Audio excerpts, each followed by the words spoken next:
नमस्कार। आज हम एक बड़ी ही दिलचस्प बातचीत पर थोड़ी गहराई से नजर डाल रहे हैं। ये YouTube जैसे प्लेटफॉर्म्स पर जो सक्सेस है ना और कमाई, उसके कुछ बड़े ही अनोखे मतलब गैर पारंपरिक रास्तों के बारे में है। चर्चा का अंदाज काफी मजेदार है और सार कुछ ऐसा निकल रहा है, छपरी से करोड़पति। हाँ, मतलब ये कि कैसे वो लोग भी जिन्हें शायद कुछ लोग कम आंकते हों, वो भी ऑनलाइन स्पेस में जबरदस्त धूम मचा रहे हैं। तो चलिए देखते हैं कि इस बातचीत में क्या क्या निकल कर आता है।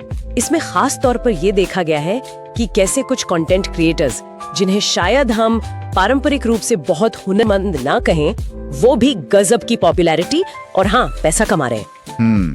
इसमें पहला और शायद सबसे चर्चित उदाहरण वो ढिंचैक पूजा का है। अरे हाँ, उनका वो गाना सेल्फी मैंने ले ली आज, याद है ना? बिल्कुल, कौन भूल सकता है। भले ही मजाक उड़ाओ पर सुना सबने था। बातचीत में बताया गया है कि कैसे उस एक गाने से ही उन्होंने लाखों कमाए थे और YouTube से कमाई तो शायद आज भी जारी है। हाँ, मजाक में ये भी कहा गया कि गाना सुनकर किसी का दिमाग फैक्ट्री रीसेट हो गया। हाँ, या हेडफोन ने सुसाइड कर लिया। बिल्कुल, मतलब गाना भले ही जैसा भी लगा हो पर वायरल तो जबरदस्त हुआ। और देखिए, यहीं पर एक दिलचस्प पैटर्न सामने आता है।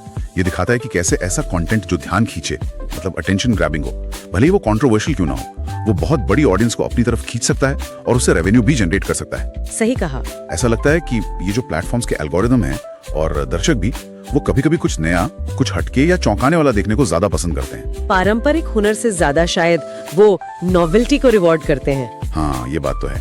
और फिर दूसरा बड़ा उदाहरण जिसका जिक्र है इस चर्चा में, वो है डॉली चाय वाले। हाँ, डॉली चाय वाले, नागपुर वाले है ना? हाँ, सुना है कि वो अपने चाय बनाने के बिल्कुल निराले अंदाज के लिए फेमस है। हाँ, वो स्टाइल, जैसे रनवे पर कैटवॉक कर रहे हो।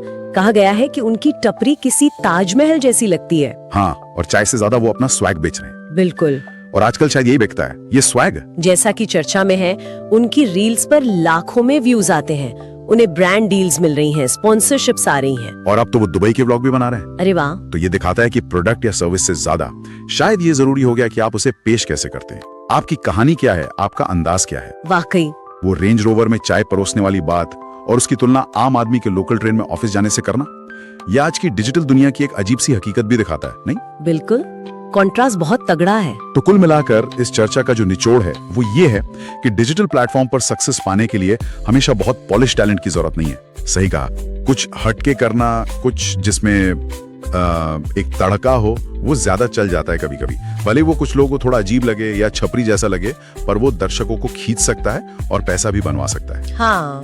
चर्चा में तो मजाक में ये भी कहा गया कि शायद गोलगप्पा विद गिटार जैसा कोई आइडिया या डांस करते हुए डोसा बनाना, ये भी चल सकता है। क्या पता चली जाए। तो संक्षेप में अगर देखें तो ये पूरी बातचीत हमें क्या बता रही है? देखिए, ये एक बहुत ही दिलचस्प तस्वीर पेश करती है आज की डिजिटल दुनिया की, कि यहाँ पर अनोखापन मतलब यूनिकनेस और वायरल होने की जो क्षमता है, वो तड़का, उसको कभी-कभी पारंपरिक स्केल या टैलेंट से भी ज्यादा महत्व मिल जाता है। ढिंचैक पूजा और डॉली चाय वाले जैसे उदाहरण यही दिखाते हैं कि कैसे गैर पारंपरिक तरीकों से भी लोग जबरदस्त शोहरत और हाँ पैसा कमा सकते हैं। ये जानकारी वाकई सोचने पर मजबूर करती है। आज की प्रसिद्धि के क्या मायने हैं, दर्शकों की पसंद कैसे बदल रही है और इस डिजिटल युग में प्रतिभा की परिभाषा ही क्या है? बिल्कुल।